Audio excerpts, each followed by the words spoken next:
আসসালামু আলাইকুম। আশা করি আপনারা ভালো আছেন। আলহামদুলিল্লাহ আমিও ভালো। তো আজকে আমি নতুন আরেকটা ভিডিও নিয়ে আসলাম।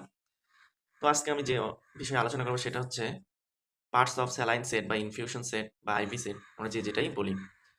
তো আজকে আমার আলোচনার বিষয় হচ্ছে পার্টস অফ আইভি সেট। তো চলুন শুরু করা যাক। তো এইজন্য ১ম এ আমি একটা স্যালাইন সেট নিলাম। তো স্যালাইন সেটের ১ম এ যে অংশটুকু দেখাবো এই যে এটা হচ্ছে প্রোটেক্টিভ ক্যাপ। এই অংশটুকুর নাম হচ্ছে প্রোটেক্টিভ ক্যাপ। এটা এই অংশটুকু ঢেকে রাখে। আমি অংশটুকুর নাম বলব। এটা হচ্ছে প্রোটেক্টিভ ক্যাপ।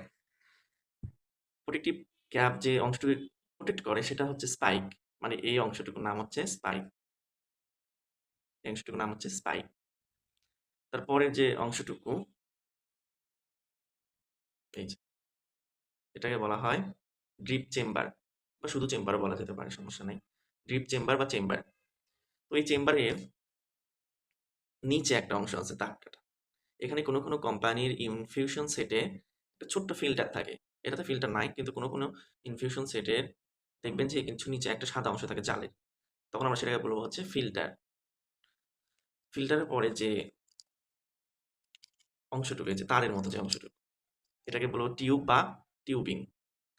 তারপরে যে আমরা ড্রপ মেনটেন করি, যে অংশটুকু দিয়ে আমরা ড্রপ মেনটেন করি এটাকে ফ্লো রেগুলেটর বলা হয়।